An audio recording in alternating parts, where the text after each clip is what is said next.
Hey guys, so today is September 23rd, 2021. And this morning when I got on Facebook, lo and behold, I saw a picture. You know how Facebook does those memories where they remind you of back, 4 years ago this happened, and they show some picture you posted 4 years ago. Well, for me, it was a picture from 9 years ago, 2012. I caught my first wild game with my first real hunting mink, Missy.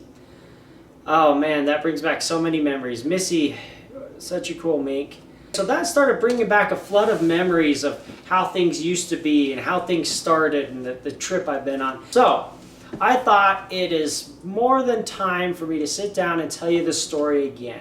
Now, for those of you who may be familiar with this story, realize that every time I tell this, it's a little bit different. I add details that I didn't before. I miss details I added in the previous story. So don't expect this to be a word for word same thing. If you have already read this story in my book, because obviously I break the story down in a lot greater detail in my book, or if you've heard the story in the previous video, don't feel like you're going to rewatch the same thing. So with that aside, let's begin.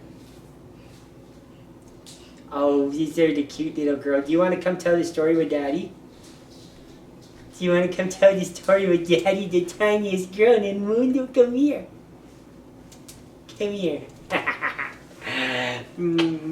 Oh, she's so cute. So we're going to have a cute baby girl. He's going to come and join us for telling the story. This is Galilee, and I guess she woke up from her nap. So we're going to have her join us for this story. So, where did it all begin? So let's see, where do we begin? Let's go back to 2002. In 2002, sometime in the fall or early winter, I moved to Lehi, Utah.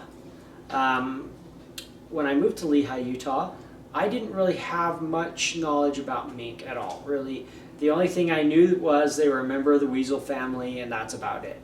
I didn't know they were semi-aquatic, none of the details, other than, like I said, I kind of knew what they looked like, and I knew what family they belonged to. So, I moved to Lehi, Utah, and in Lehi, there are a lot of mink farms, and I just so happened to move right next to a mink farm. And I was living with my grandfather training cutting horses, and for those of you who don't know what cutting is, it's a cow herding competition. It's kind of hard to explain, but basically, it's a cow horse competition. So I was training cutting horses with my grandfather there in Lehi, Utah, and with this mink farm being right next door, I, of course, being an animal nut, became curious, what's a mink? So I started asking around, asking the neighbors and the people around, what are these mink things that are in these farms?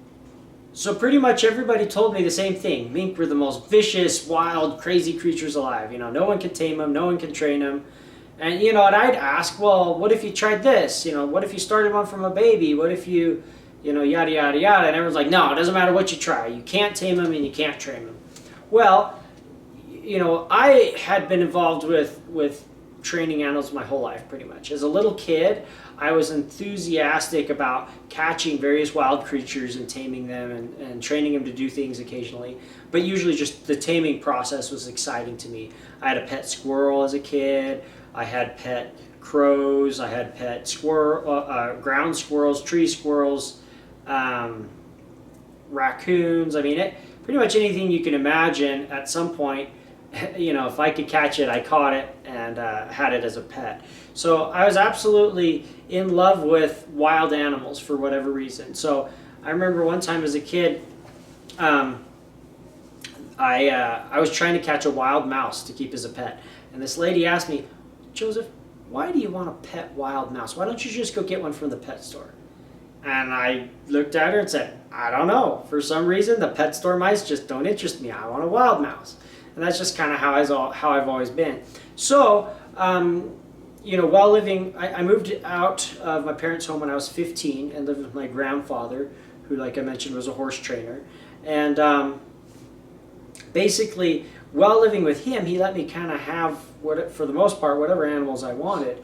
And so I got into falconry and began training birds of prey for hunting various wild animals. Just like what they would hunt in nature. We I just basically trained them to come back, and then we'd go out hunting, just like they would in nature. The only difference is they've got a human companion following alongside them and helping them dispatch what they catch and keeping them safe from predators and things like that. But it was a really fun relationship with a wild animal where I got to basically like have a glimpse into their normal life, and I was their protector essentially. So that was a fun experience. So I'd experienced all of these things before ever moving to Lehigh. So when I got to Lehigh and I was told that these mink were totally impossible to tame or train, you know, I had a lot of experience for, I mean, at this time I was 17-year-old boy, 17, almost 18. And so for them to tell me, you can't do it, of course at that age, you know, as a typical teenager, I was stubborn. Yeah, I could do it. I could do anything, right? And I actually had a little experience to back that up. I wasn't a total naive, I could do it anything. It was, I think I could do anything, and I've actually done more than most adults. I've trained, you know, wild horses, I've trained wild birds of prey. So various different wild animals in my life. So I figured I could go and do it. So I took on this endeavor, this basically ambition to try and tame the untamable mink. And, you know, I was there pretty close to my 18th birthday, so by the time 2003 rolled around, just a few months later, because like I said, we moved there like late fall, early winter, so my birthday's in December.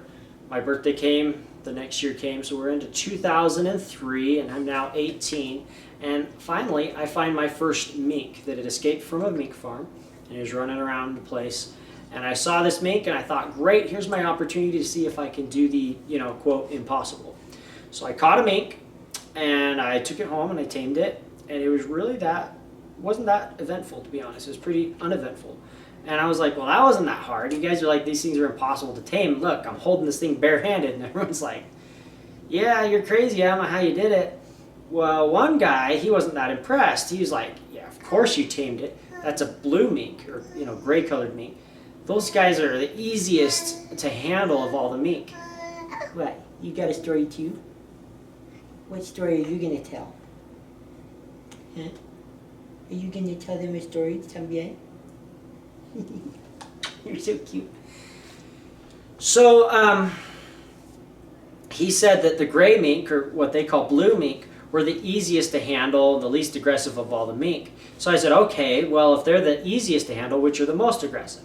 And he told me the black mink. The black mink are the most vicious, da-da-da-da-da. You couldn't do the same thing with the black mink. So I said, okay, well, now I got to try with the black mink. Well, just my luck, a few months later, someone, one of my neighbors, you know, having seen me out and about with my mink on a leash, they called me and said, hey, we have a mink in our garage, can you come help us? So this, you know, escaped ranch mink was loose in their garage. I went and caught it, and lo and behold, that one was black. So I brought her home, and I had so much luck on my first attempt to train a mink. Like the method I used worked perfectly. It really was not that hard. I figured, well, hey, if that worked so easily, let's try a totally different method and see if that works. And so with this new black mink, I tried something totally different than what I did with the original wild mink, or ranch mink, and just found out that it was a little bit of luck that I happened to try the correct method the first time. Because the second method I tried, I don't really want to go into details, but basically it didn't work. So I was like, oh, well, maybe there is something to this mink taming deal. You got to do just the right thing in order to have success. Because I obviously, one method worked perfectly with my first mink, second mink, it worked horribly. So as time went on, I got multiple different mink, and I started to fall in love with the animals rather than just have a casual interest, kind of a challenge of taming them. They became more and more intriguing to me. So one day I was reading this book. It doesn't have the original cover on it. It's an older book, but it's called A Sporting Chance. I'll show it to you here. A Sporting Chance. And this book, it tells about various different kind of primitive hunting methods. And they go over all kinds of things, like hunting with cheetahs and falcons, falconry. Obviously, they've got various different types of hunting with dogs, like hounds. In addition to animal hunting. You know, they've got old primitive tools, like here we're showing their crossbows. They've got some ferreting, all kinds of stuff. Oh, one thing that was really interesting was fishing with cormorants. That was a super interesting chapter, and just all kinds of stuff. They also have in this book a section that talks about fishing with otters. So between the fishing with otter section and the hunting ferrets section, it got me curious of what I could do with my mink. So, you know, I'd had these mink at this point for about a year now, almost a year. And they were just kind of, like I said, like novelties, little pets. I was still thoroughly involved with my falconry, and that's what my focus and efforts were towards, was hunting with birds of prey, not really the mink thing. The mink were just a casual curiosity. But when I started reading A Sporting Chance and reading about all these crazy ways of hunting with cheetahs and with servals and various different stuff, it got me thinking, man, you know, especially when like I said, when I read the fishing with an otter chapter and the ratting with a ferret chapter, it got me thinking, you know, mink, they catch fish. You know, I'd stick a big old fish tank in my mink's cage, and I'd put little goldfish and stuff there and watch the mink swim around and catch the fish, and I thought that was cool. But are you telling another story? What story are you going to tell? Oh, really? That's such an interesting story. Can I tell my story now? You're so cute. So, you know, my wildlife biology teacher actually had taught me that. I'd learned a little bit about mink from him, that mink were semi-aquatic and they catch fish. And so I started putting fish in a big fish tank inside the mink's enclosure, because they had a pretty big enclosure, so I could stick a, you know, I don't remember if it was like 20 to 50 gallon tank. I don't remember how big it was, but a big old fish tank in their enclosure, and I put goldfish in, and the mink swim around and catch them. So I thought that was cool. Well, when reading about fishing with an otter, that got me thinking, hey, I wonder if I could train my mink to go out in nature and capture fish. And I wonder how big of a fish could a mink catch? I mean, they're not that big compared to an otter. Could they catch a big fish, a little fish? Like, I wondered. I started thinking about things like that. Then when I read the ferreting chapter, it made me really start thinking. So in the ferreting chapter, this was a guy in America. He wasn't over in the UK where, you know, ferreting was traditionally practiced. And so he took these ferrets and he used them to catch some rats in his barn, and it worked well. But then he took these ferrets and they had a muskrat problem. The muskrats were living in a pond in their yard and digging up their lawn. Hey, what? Hey, I'm trying to tell a story. What story are you trying to tell? I'm trying to tell a story, sweet girl. Okay? She says you're a cute girl. So, they were trying to get these muskrats out of their lawn, and they tried to use the ferrets to do that. So they put the ferrets down in the muskrat hole, and you know, he figured, oh, muskrat, brown rat, they're just the same animal, just one's a little bigger and one swims, the other doesn't, you know.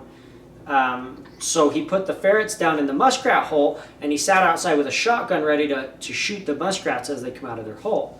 Well, it didn't exactly work as planned. He had, like, one ferret got his head split open, the other one almost drowned. Like, it was just an absolute nightmare. He almost, I don't think the ferrets actually died, but they, like, almost died from the interaction because the muskrats were just too aggressive, too big, too powerful for the ferrets. And I have, you know, a little side note, I have talked to several ferreters who have tried going after muskrats with ferrets, and they've all ended about the same way. The ferrets die or almost die from horrendous injuries from the muskrats. So, back to this story. So when I read that, the first thing I thought was, well, geez, my mink are way tougher than a ferret. Way tougher than a ferret. They're faster, they're stronger, they're more aggressive, everything. I'll bet you my mink can handle a muskrat. So that got me thinking, you know, on both sides, the hunting muskrats and the fishing. So I started to, for the first time in this year or so experience with mink, I started to research mink. And, you know, I casually asked questions to my wildlife biology teacher about them, but that was about it. I hadn't done my own research. So now, with this new idea of hunting and fishing with the trained mink, I started to research mink and what they did in the wild. Lo and behold, I find out that mink are actually the #1 natural predator for muskrats. Lo and behold, I find that they do catch fish, usually smaller sized fish, but occasionally they do catch some bigger sized fish. And I start to think, man, these guys could be the ultimate little hunting companion, right? You go out, you catch these muskrats, and you catch fish, and oh, that'd be so cool. So I started dreaming about, being the first guy ever to hunt with a trained mink. So it was kind of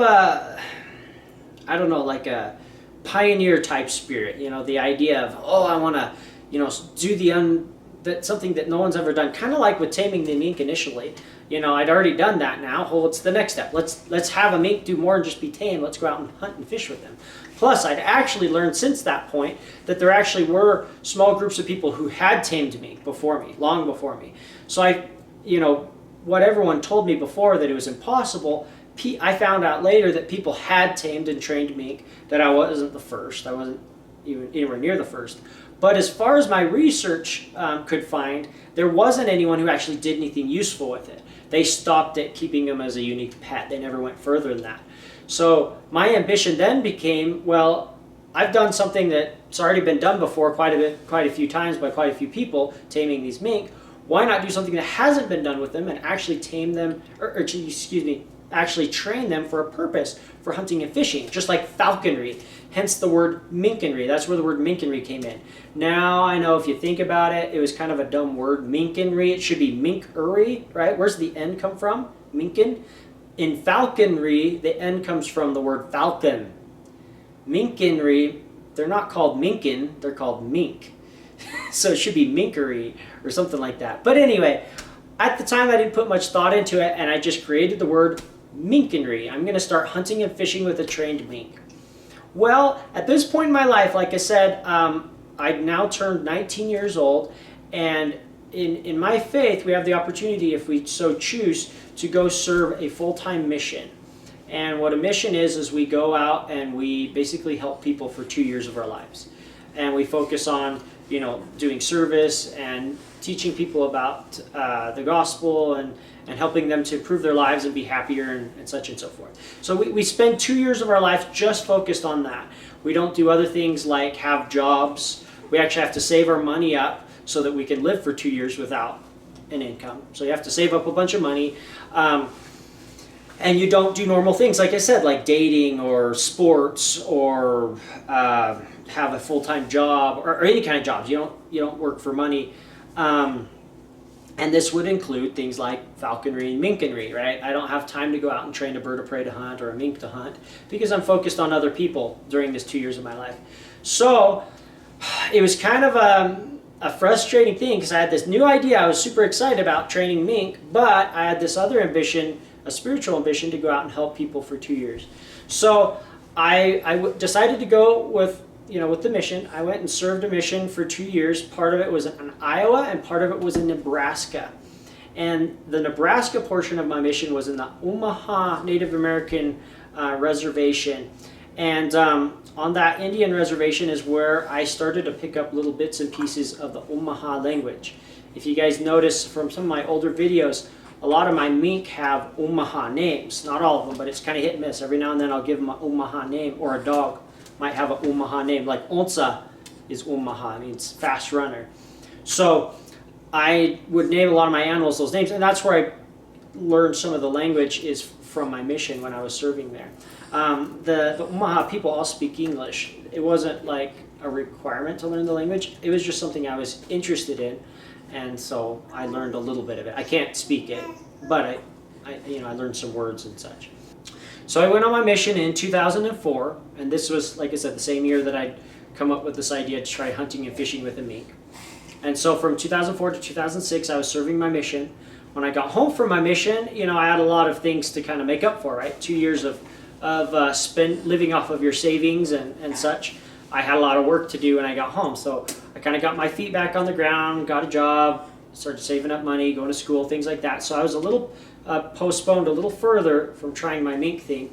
And in the spring of 2008, I finally felt like, okay, I'm ready to get a mink. The first thing I did was I went to a mink farm, and that's a really tricky thing because mink farmers, they're under a lot of pressure from anti-fur people, so they don't trust strangers. So if you just go up and knock on their door and say, hey, I want to buy a mink, they'll say, no, get out of here, because they don't know who you are, what you really are planning to do. So when I come knocking on their door, they were really reluctant to help me.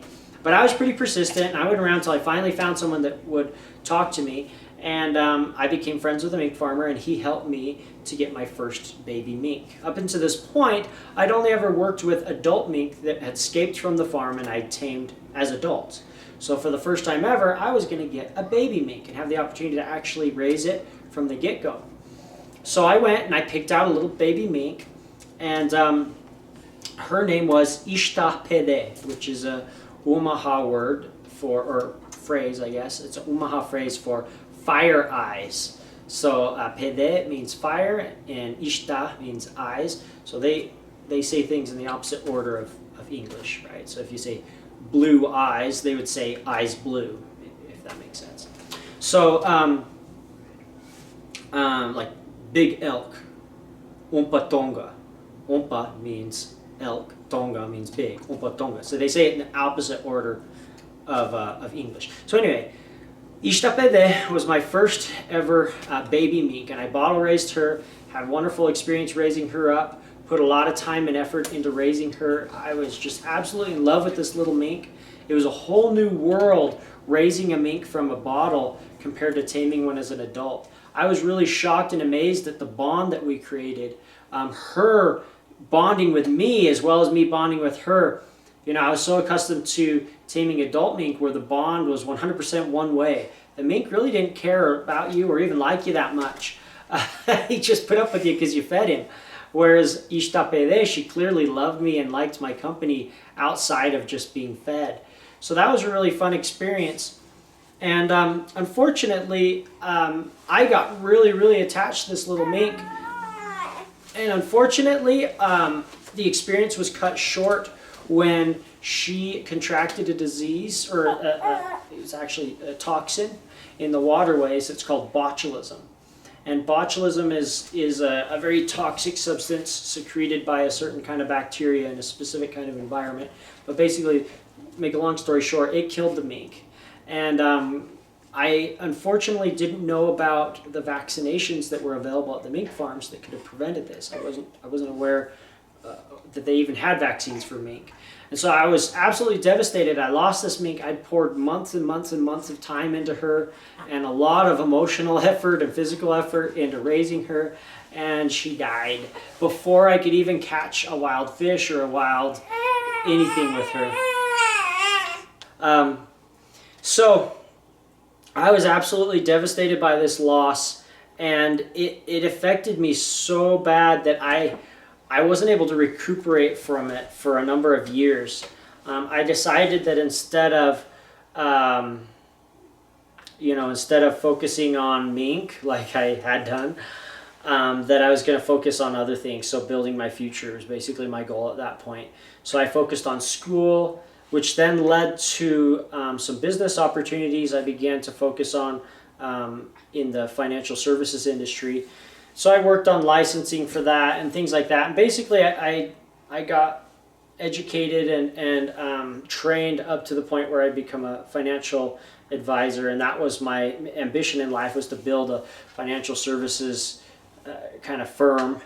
And the idea was that I would build that financial services company so that I could one day have enough free time to then focus back on the mink. So I still had the mink in the back of my mind, but my goal was to build this company so that I could have freedom of time and a cash flow that would allow me to kind of step away from that business and focus on mink while still gaining an income from the business. So that was my goal, but it just wasn't working, man. I worked my butt off, and it was really getting frustrating. And so here we are in 2012, so 4 years later, from 2008 to 2012, and man, I'd been spinning my wheels in the financial services industry for a while and wasn't getting there as fast as I hoped to. So finally I was like, you know what, I gotta live life. I've been working so hard, focusing so hard on building this business. I need to have some recreation. I need to get back into mink. So that's what I did. I What actually helped inspire it was a good friend of mine named Jake Barrows, and his buddy at the time. He wasn't my friend yet. His name is Alex Smith, and you may have seen Alex in some of my other videos. He's the guy who owns the dog named Tough, who's the brother to my old dog Onsa. Anyway, Alex, who, like I said, I didn't know Alex very well yet, but Jacob Barrows and Alex, they approached me and said, hey, we want to get into mink. And they'd actually, Jacob had been bothering me for quite a while. He was just a little kid.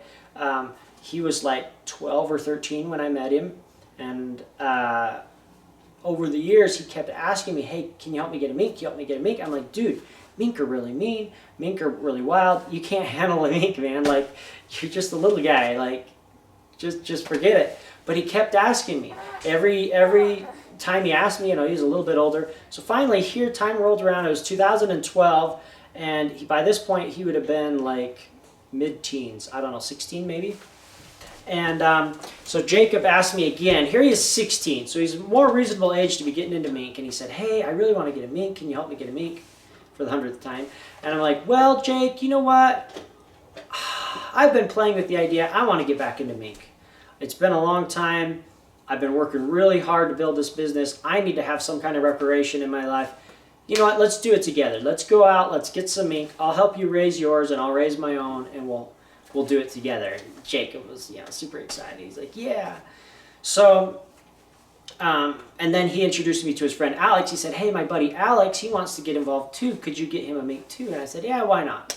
Let's all get together. And I obviously went and met Alex, got to know him a little bit, and felt like, hey, he likes animals a lot. He should know enough that, with my guidance, he should be fine. So Alex and Jake and I, we went together to the mink farm, and the same mink farm where I got Ishtapede, and we got ourselves baby mink. Jake got one, Alex got one, and I got one. And we started raising these mink together, and it was all good fun. Now, my first baby mink, little Ishtapede, she was super bonded to me and very clingy. When we went on walks, I couldn't lose her if I wanted to. Like, if I tried to run away and hide, she would have found me again.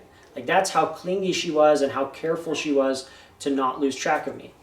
Well, this next baby mink, second baby mink ever, he was the polar opposite. This little male I named Rocky was super, super confident. He was confident to a flaw. In fact, I would dare say, had he been born in the wild, he probably would have died. Because he would just walked off without his mom, and some hawk would have ate him, or he'd have starved to death. Like, he was just stupid confident for a little baby mink. Well, because of my previous experience with Ishtapede, I just assumed that Rocky would be just like her, and he would follow me around everywhere I went. And I would take Ishtapede on all these walks in nature places, along streams, out through fields, letting her experience nature. So I figured I'd do the same with Rocky. And I did, but Rocky just disappeared. One day we were out going for a walk, and he just took off. So I was absolutely devastated. I spent the entire night looking for my little mink, and he was nowhere to be found. When the morning light came and I just couldn't search anymore, I went home, and lo and behold, there was Rocky in our garage. He'd actually gone home without me. So I was relieved and happy to have Rocky back. And I obviously was aware at this point I needed to be a lot more careful that Rocky wasn't going to just stick with me like little Ishtapede did. So I was a lot more careful from then on out, but unfortunately it was just a matter of weeks later when Rocky once again wandered off. I lost track of him in the bushes, never to find him again. So unfortunately I lost my little mink, and man, I was pretty frustrated. Rocky had just barely, just like Ishtapede had before she died from the botulism, little Rocky had grown just to the point where he was just getting ready to start catching some wild prey for the first time. And of course, before he could catch anything, I lost him. And so I hadn't fulfilled my goal yet. This was the second mink for me to raise in the attempt to have a trained hunting and fishing mink. And just as they reached the age where they could start catching stuff on their own, both of them were gone for two totally different reasons. So I was pretty frustrated at this point, but I was bound and determined, unlike when I lost Ishtapede and I was totally crushed and didn't even do anything with mink for years. This time I was bounced back a lot quicker, and I said, you know what? I really want to achieve this goal. Alex and Jake still had their mink, and I was like, that's cool. And, I don't want to just have success through them and helping them to teach their mink to hunt. I want to have my own mink. So at this point, all the baby mink are born, roughly the same couple weeks of the year, maybe about a month. If you take the earliest birth to the latest birth, they're, almost a month apart, not quite. And so by this point, obviously, it was late in the summer. There weren't any other baby mink available for me to raise. So I went back to the same mink farm, and I was like, well, there's no point at getting a young mink, because they're all old enough at this point where they're going to be just as mean, or almost as mean anyway, as any adult. So I figured rather than starting with a young one, I might as well get one that's already, fully mature. So I bought a fully mature 1-year-old adult breeder mink, and I named her Missy. So after I got Missy all trained up and fit and in shape, it takes a little while. Those mink, when they come off the farm, they're really, really soft, and they're really, really fat. And so she had a lot of weight to lose and a lot of muscle to build. And obviously she needed to learn to come back to me at the end of the hunt. So once I got all that worked out, her muscle build up, her fat body slimmed down, and her trusting of me and coming when I called, we finally decided to go take her out on her first hunt. We actually went on a few hunts before we actually caught anything, but I'm just going to skip ahead to the first successful hunt. So September 22nd, 2012, we took Missy to a park and tried to catch some rats and some fish, and it just didn't work out.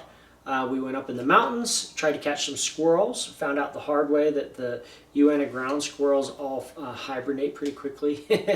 They were already hibernating by September 22nd. So then we came back down in the valley, and we're like running out of daylight here. We've been out all day, still haven't caught anything. And we went to this little farm, and we found a place under an old barn where we thought some rats were living. And, I wasn't a very experienced rat hunter at this point, so I just kind of assumed, hey, there's a hole, must be a rat. And so I stuck Missy down, and to our great surprise, it wasn't a rat hole, it was in fact a rock squirrel hole. And rock squirrel come running out. Missy actually come riding that squirrel out. It was a really big fat squirrel, and she come riding it out. And I was so excited, I yelled in excitement, yay! I don't remember exactly what I said, but I exclaimed, Missy has a heel. That's what I was doing. I remember now. I was yelling to Jake, because Jake was on the other side of the barn watching to make sure Missy didn't come out the other side of the barn. And I was, where I originally set her down.